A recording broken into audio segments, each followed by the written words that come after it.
بسم الله الرحمن الرحیم. فصل بدن کے فاعل بر دو قسم است: مظهر چون ضرب زید و مضمر بارز چون ضربتو. په تیر سبق کې د تمیز تعریف، دارنګې د مفعول به تعریف او ورسره د منصوباتو مقام او مرتبه په کلام کې هغه ذکر شوي و، او د دې تیر فصل په ابتدا او په اول کې علامه صاحب د فاعل تعریف ذکر کړی و. اوس په دې فصل کې علامه صاحب د فاعل تقسیم ذکر کوي. نو علامه صاحب فرمایي فصل بدن کې فاعل بر دو قسم است. مقصد د علامه صاحب په دې مکمل فصل کې څلور خبرې بیانول دي. اول نمبر خبره د فاعل تقسیم به درته وکړي. دوهم نمبر خبره دوا قاعدې به درته ذکر کړي. دریم نمبر خبره د فعل مجهول عمل به درته ذکر کړي. څلورم نمبر خبره د فعل مجهول او د فعل مجهول د معمول دوهم نوم به ذکر کړي درته. نو نننی سبق په دې څلور خبرو باندې مشتمل دی. اول نمبر خبره د فاعل تقسیم.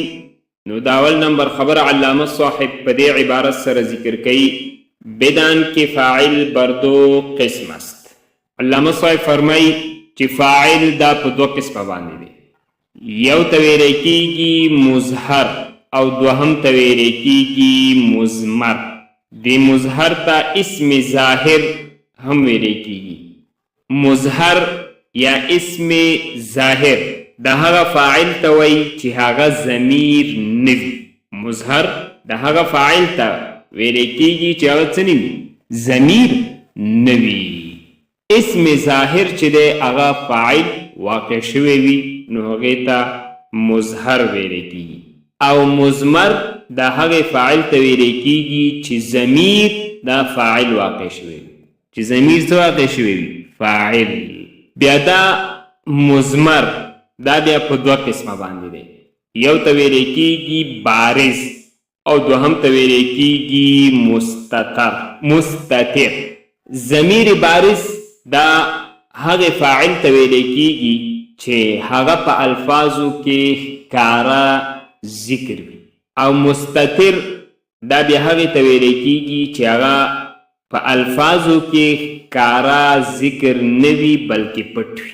دې ته بیا فاعل مستتر ویل کېږي. لکه د ماضي 14 صیغې دي. په دې 14 صیغو کې په 12 صیغو کې ضمیر چې دی هغه ښکاره په الفاظو کې ذکر دی، او په دوه صیغو کې چې یوه ضربه واحد مذکر غایب صیغه ده، په دې کې ضمیر مستتر دی او فاعل دی. او دارنګې دوهمه صیغه چې ضربت دی، په هغې کې هیه ضمیر هغه مستتر دی چې هغه د دې ضربت دپاره فاعل واقع کړي. د دې نه علاوه چې څومره صیغې دي په هغو کې چې دی فاعل هغه په الفاظو کې ښکاره ذکر دی. ضمیر دی خو په الفاظو کې ښکاره څه دی، ذکر دی. دا شان مضارع. نو دا د فاعل تقسیم علامه صاحب درته کوي چې دا اول نمبر خبره ده چې فاعل په دوه قسمه باندې دی. یو ته ویل کېږي مظهر، دوهم ته ویل کېږي مضمر. مظهر ته اسم ظاهر ویل کېږي او مضمر ته اسم ضمیر. مظهر د هغې فاعل ته وایي چې هغه ضمیر نه وي، اسم ظاهر وي او ضمیر نه وي. او مضمر د هغې فاعل ته ویل کېږي چې هغه ضمیر وي. او بیا دا مضمر دا په دوه قسمه دی. یو ته ضمیر بارز ویل کېږي، دوهم ته مستتر. بارز د هغې ته ویل کېږي هغې ضمیر ته چې په الفاظو کې ښکاره ذکر وي، او مستتر د هغې ته ویل کېږي چې په الفاظو کې ښکاره ذکر نه وي. د بارز مثال لکه ضربتو. په دې ضربتو کې دغه کوم چې دا تو دی، دا چې دی یا تا، دا ضمیر دی او فاعل د ضربه دی. او دارنګې نو دا په الفاظو کې څه دی، ښکاره ذکر دی.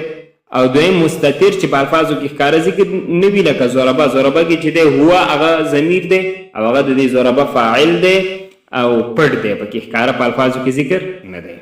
نو دا اول نمبر خبره علامه صاحب ذکر کوي په دې عبارت سره بدان پوه طالب جانه کې فاعل بر دو قسم است چې فاعل په دو قسمه باندې دی مظهر چون ضرب زید لکه ضرب زید. اول څه دی مظهر یا اسم ظاهر چون ضرب زید لکه ضرب زید. په ضرب زید کې ضرب دا فعل دی، زید دا اسم ظاهر دی او فاعل دی د ضرب د پاره او په الفاظو کې ښکاره ذکر دی، ضمیر نه دی. څه شی نه دی؟ ضمیر. مونږ وویل مظهر د هغې فاعل ته ویل کېږي چې ضمیر نه وي، اسم ظاهر وي. نو زید دا ضمیر نه دی، اسم ظاهر دی، فاعل دی د ضربه. دا اولنی قسم د فاعل و چې مظهر وي یا اسم ظاهر وي. دوهم قسم زو مضمر او مضمر بارز چې دا مضمر بارز وي. دا د مضمر اقسام بیانوي چې دا مضمر بیا په دوه قسمه دی، یو ته ویل کېږي بارز، دوهم ته ویل کېږي مستتر. و مضمر یا او مضمر او ضمیر بارز چې بارز وي چون ضربتو لکه ضربتو کې دا تو ضمیر. دوهم قسم د دې مضمر و مستتر بارز چې په الفاظو کې ښکاره ذکر وي، هغې ضمیر ته ویل کېږي. و مستتر او دوهم قسم د مضمر او د ضمیر هغه مستتر دی، یعنی پوشیده، یا معنی خپله د مستتر کې یعنی پوشیده یعنی پټ چې څه وي. مستتر چې په الفاظو کې ښکاره ذکر نه وي یعنی څه وي؟ پټ وي. چون زید ضربا لکه زید ضربا. دی ضربا کې چې دی دا ضربا فعل دی، په دې کې هو ضمیر هغه مستتر دی چې راجع دی زیدون ته، هغه د دې ضربا لپاره څه شی دی؟ فاعل دی، ضمیر دی او څه شی دی؟ مستتر دی، پټ دی. که فاعل ضربا هو اس چې فاعل د ضربا هو دی در ضربا مستتر او په ضربا کې مستتر دی، پټ دی.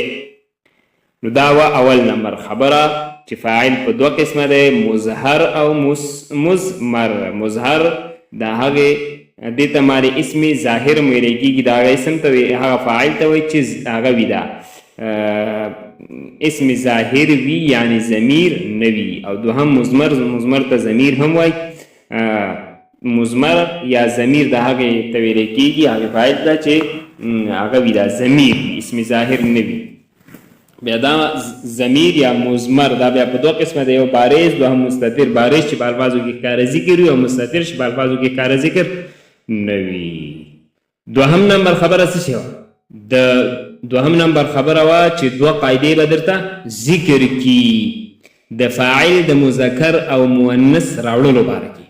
په دې باره کې به څو قاعدې درته ذکر کي؟ دوه. نو اول نمبر قاعده په دې باره سره ذکر کوي چې دا دوهم نمبر خبره ده. بدان کی چون فاعل مؤنث حقیقی باشد یا ضمیر مؤنث علامات تانیث در فعل لازم باشد. اول نمبر قاعده علامه صاحب ذکر کوي. علامه صاحب فرمایي کله چې فاعل دا اسم ظاهر وي او مؤنث حقیقی وي. مؤنث حقیقی مونږ پیژندلی و کنه چې د هغې مؤنث ته ویلی کېږي چې د هغې په مقابل کې مذکر او سالرونکي حیوان وي، دې ته مؤنث حقیقي وایي. نو اوله قاعده څه ده؟ اوله قاعده دا ده چې کله فاعل دا اسم ظاهر وي او دا فاعل مؤنث حقیقي وي، نو په دې صورت کې فعل مؤنث راوړل دا لازم او ضروري دي. دا د قاعدې یو جز دی. قاعده چې کله څه وي؟ فاعل چې کله څه وي؟ فاعل چې کله اسم ظاهر وي او مؤنث حقیقي وي، نو په دې صورت کې فعل دا مؤنث راوړل څه دي؟ لازم او ضروري دي. دوهم جز د قاعدې دا دی چې کله فاعل دا د مؤنث ضمیر وي. کله چې فاعل څه وي؟ کله چې فاعل دا د مؤنث ضمیر وي، یعنی فاعل چې دی هغه ضمیر د مؤنث وي او دغه د مؤنث ضمیر چې دی راجع وي مؤنث حقیقي ته یا مؤنث غیر حقیقي ته، هر یو ته چې بیا راجع وي.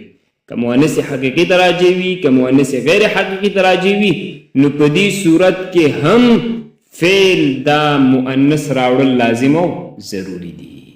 دا وا اول نمبر قاعده. اول نمبر قاعده څه شوه؟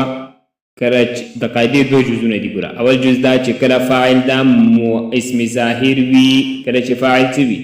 اسم ظاهر وي او مؤنث حقیقي وي، په دې صورت کې فعل مؤنث راوړل دا لازم او ضروری دي. لکه قامت هندون، قامت هندون، هندون دا اوس چې د مؤنث هندا ښځینوم مؤنث حقیقي دی او فاعل د اسم ظاهر دی، نو چې دا هندون دا اسم ظاهر دی، فاعل دی او مؤنث حقیقي دی، اوس چې د دې فعل مؤنث راوړل څه دي؟ ضروری دي. او دوهم جز یا دوهم صورت د قاعدې دا دی کله چې فاعل دا د مؤنث ضمیر وي، برابر خبر د بیا کدا د مؤنث ضمیر دا راجع مؤنث حقیقي ته وي او که غیر حقیقي ته وي، نو په دې صورت کې هم فعل مؤنث راوړل دا لازم او ضروری دي. لکه هندون قامت، هنده ولاړه، هندون قامت، نو قامت کې چې کوم هي ضمیر دی د مؤنث ضمیر دی، اگر راجع دی هندې ته چې دا مؤنث حقیقي دی، نو په دې صورت کې هم فعل مؤنث راوړل دا لازم او ضروری دي. قاعدې پوه شوې؟ دا اول نمبر قاعده. ګوره ورته دا دوهم نمبر خبره علامه صاحب ذکر کوي چې دوه قاعدې دي، دغې نه اول نمبر قاعده ذکر کوي. بدان پوه شه طالب جانه کې چون چې کله فاعل مؤنث حقیقي باشد، فاعل دا مؤنث حقیقي وي، دا اول صورت اول جز د قاعدې. یا ضمیر مؤنث یا دا فاعل ضمیر د مؤنث وي، یعنی فاعل چې دی دا داسې د مؤنث ضمیر وي چې راجع وي مؤنث حقیقي ته یا غیر حقیقي ته. فاعل دا ضمیر د مؤنث وي او راجع چاته وي؟ مؤنث حقیقي ته وي یا غیر حقیقي ته وي. نو په دې دواړو صورتونو کې علامات تانیث در فعل لازم باشد. علامت تانیث با په فعل کې راوړل لازم وي، علامات تانیث در فعل لازم باشد. نو علامات تانیث با په فعل کې راوړل لازم وي په دې دوه صورتونو کې، یعنی په دې دوه صورتونو کې کله چې فاعل دا اسم ظاهر وي او مؤنث حقیقي وي، یا کله چې فاعل د مؤنث ضمیر وي، بیا برابر خبره ده که راجع ده مؤنث حقیقي ته وي او که غیر حقیقي ته وي. نو په دې دوه صورتونو کې فعل دا مؤنث راوړل دا لازم او ضروری دي. نو په دې دوه صورتونو کې به فعل دا مؤنث راوړل کی. چون قامت هندون، لکه قامت هندون، قامت هندون کې دا هندون دا اسم ظاهر دی او مؤنث حقیقي دی، چې مؤنث حقیقي دی او فاعل دی اسم ظاهر، نو اوس د دې فعل مؤنث راوړل دا څه دي؟ لازم او ضروري. نو فعل مؤنث قامت. او د دوهم صورت مثال وهندون قامت او هندون قامت. قامت چې د دې کې ضمیر هي د مؤنث دی او راجع دی هند تا مؤنث حقیقي دی. ای هي قامت کې ضمیر چې دی ای هي دی. ودر مظهر مؤنث غیر حقیقی ودر مظهر جمع تکسیر دو وجه روا باشد. دا دوهم نمبر قاعده ده، د دوهم نمبر خبره. دا دوهم نمبر قاعده علامه صاحب ذکر کوي چې د قاعده خلاصه دا ده. قاعده دوهمه څه شوه؟ چې دا دوهمه قاعده دا هم په دو صورتونو او دو جزونو مشتمله ده. اول صورت اول جز د قاعده دا ده کله چې فاعل دا اسم ظاهر وي او مؤنث غیر حقیقي وي، نو په دې صورت کې تا ته اختیار دی که فعل مؤنث راوړي او که فعل مذکر راوړي. نو تعالی په دې کې څه دي؟ اختیار دی. نو په دې کې په دې صورت کې دوه وجې ویل جایز دي، یو فعل مذکر د فعل مذکر راوړل، دوهم د فعل مؤنث راوړل. دوهم صورت د قاعدې دا دی چې کله فاعل اسم ظاهر وي او جمع مکسر وي او سوي جمع مکسر، نو په دې صورت کې هم په فعل کې دوه وجې ویل روا دي، جایز دي. اول مذکر ویل، دوهم مؤنث. نو په دې صورت کې هم فعل کې څو وجې روا دي؟ دوه. اول وجه تعالی اختیار دی که فعل مذکر راوړي، دوهم تعالی اختیار دی که فعل سره راوړي مؤنث راوړي.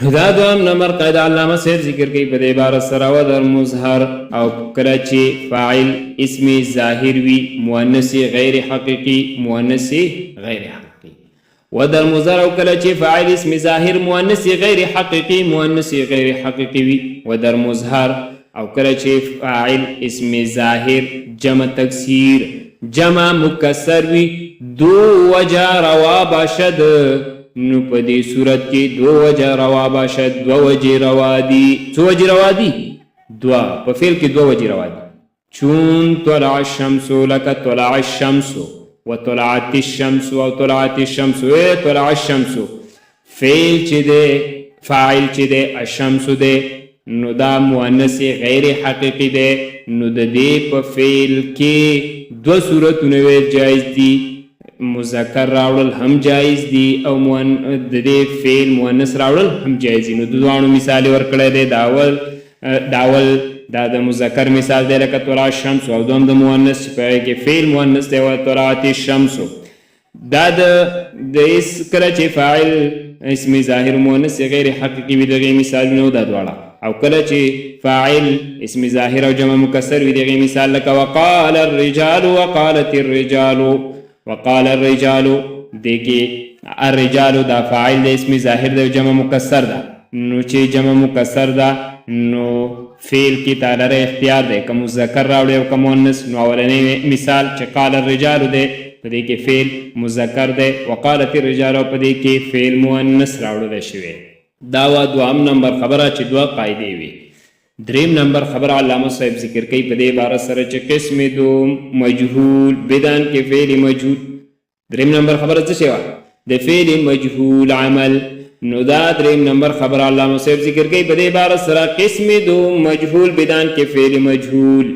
علامه صاحب فرمای فعل مجهول دا د فاعل په ځای باندې مفعول به ته څه ورکوي رفع ورکوي مفعول به ته څه ورکوي رفع لکه چون ضرب زیدون ضرب زیدون نو دا دریم نمبر خبر علامه صاحب ذکر کوي چې د فعل مجهول عمل دی په دې عبارت سره قسم دوهم قسم مجهول دوهم قسم د فعل هغه مجهول دی مخکې ذکر شوی و چې فعل په دوه قسمه باندې دی یو فعل معلوم نو د هغې بیان مخکې شوی اوس دوهم قسم هغه دلته درته ذکر کوي قسم دوهم قسم د فعل مجهول دی بدان پوشه طالب جانا کې فعل مجهول چې فعل مجهول بجای فاعل بزاید فاعل مفعول به را مفعول به تا برفع کند رفع ورکی و باقی را بنسب کند او د مفعول به نه علاوه چې نور کوم منصوبات دی هغې ته نسب ورکی و باقی را بنسب کند او باقی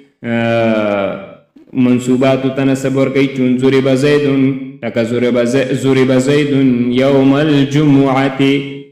الجمعه دا مفعول به دی د ظرف زمان مثال امام الامیر دا مفعول فیه دی خدا مثال ظرف مکان دی ضرب زید ضربا شدیدا دا ضربا شدیدا دا د مفعول مطلق مثال دی ضربا شدیدا فی داره ضرب زید تأدیبا دا تأدیبا دا د مفعول له مثال ضرب زید والخشبة دا مثال د مفعول معه دلته په معنا د مع دی نو د فعل مجهول دریم نمبر خبره څه شوه د فعل مجهول عمل نو هغه علامه صاحب درته ذکر کوي چې فعل مجهول فاعل د فاعل په ځای باندې مفعول به طرف ورکوي او باقی منصوباتو ته نسب ورکوي څلورم نمبر خبره او اخرنۍ خبره څه شوه د فعل مجهول او د هغه د معمول د فعل مجهول او د هغه د معمول دوهم نوم نو دا څلورم نمبر خبر او اخرنۍ خبر علامه صاحب په دې عبارت سره ذکر کوي و فعل مجهول فعل ما لم يسمى فاعله ګوین او علامه صاحب فرمای فعل مجهول تا دوهم نوم اخستل کیږي فعل ما لم يسمى فاعله فعل مجهول ته دوهم نوم اخستل کیږي فعل ما لم يسمى فاعله او دا فعل مجهول چې کم یو شي ته رفع ورکوي هغه ته نوم اخیستلی کېږي دوهم مفعول ما لم يسمى فاعله. مفعول ما لم يسمى فاعله فعل مجهول، یو خو د فعل مجهول نوم دا فعل مجهول دی، دوهم نوم یې څه شو؟ فعل ما لم يسمى فاعله.